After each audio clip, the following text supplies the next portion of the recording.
and welcome to the 4Ps episode 103, and hello from Coronavirus Tracking HQ, where I'm keeping hourly tabs on the proliferation of this supervirus that seemingly originated from a Chinese meat market.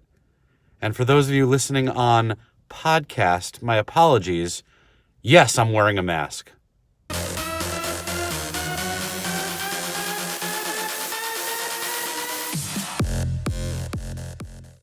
It's both funny and not funny because while coronavirus is bad with something like a 2% mortality rate, the flu is much more widespread. No, it's not anywhere near 2% mortality rate, but you're far more likely to get it.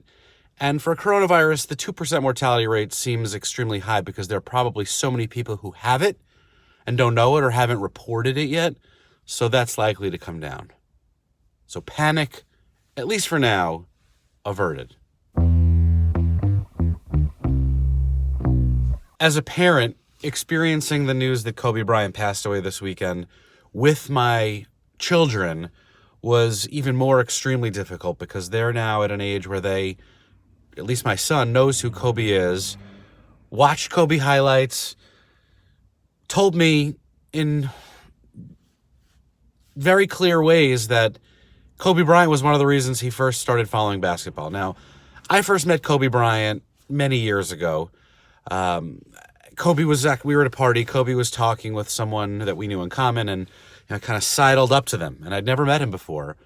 But it was kind of one of those weird moments where they both stopped mid-sentence and looked at me. And Kobe just totally looked at me, waited a beat, and then said, "Do you have anything to add?" I had no idea what they were talking about. So it felt super awkward for a half a second, and then he just laughed. Our mutual friend said that they were talking about Philly area high school hoops, and fortunately, this is something that I kind of knew a little bit about. Kobe and I are the same age, and I was in Philly, where he grew up, for 4 years, right after he left for the NBA. So I proceeded to name 5 guys that he had played with in his youth in AAU and Sunny Hill leagues from when he was a teenager. And when I did that, Kobe's eyes just kind of lit up. There was this mutual connection, and I was in. We talked that first time, I remember, for just a few minutes about Philly and Penn basketball and the WNBA and, both Michael Jordans that we know. It was right after he'd been experiencing some challenges legally, and I think he was just happy to not talk about it and appreciated the distraction. I watched Kobe and hovered around him for several years after that, and we maybe had 2 or 3 more conversations. But it was always at All-Star Weekend, and while he was less gregarious and outgoing than some of his colleagues, Kobe was clearly intelligent, intense, sarcastic, good sense of humor, but immensely talented. And there have been a lot of outpourings again this week talking about how short life is and to cherish the moments and make time for the things that matter. And I think Kobe did that. And again, I hadn't seen or talked to him in many years, but he did things his way. And that's really the best and the most that any of us can hope for.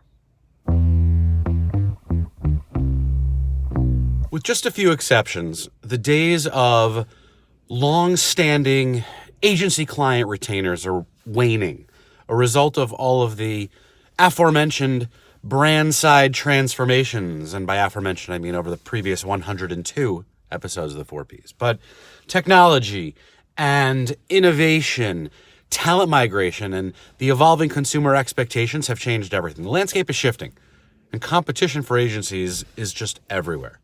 There are now digital AORs, right? Agencies of record.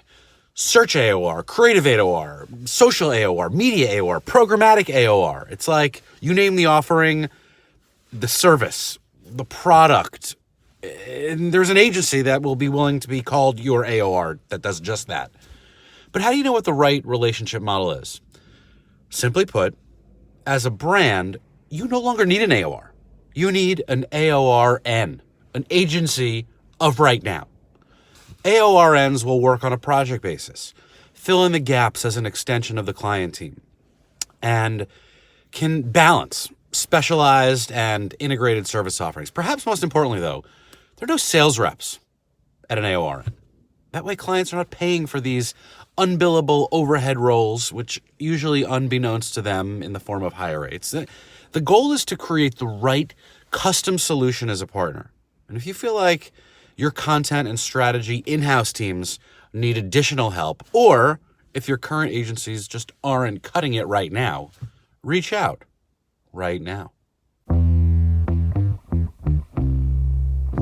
Welcome to Super Bowl week, the biggest event in sports. It's like the Super Bowl of sports, but also marketing. And there's probably greater interest in the TV commercials than in the final score and outcome of the game. Beer, cars, celebrities, animals, that's the usual fare that gets served in addition to 7-layer dip. This year, the terribly uncreative tone of some of the content that we've seen that come out, Mr. Peanut's death, for example, is a bit off-putting. I've always found mascots to be cheap gimmicks, but this idea felt even cheaper. On the opposite end of the cheap spectrum, Porsche, okay, not cheap, Porsche is back with a TV spot after 23 years, and they're doing it for their electric car, the Taycan. But this one, too, seems, impractical.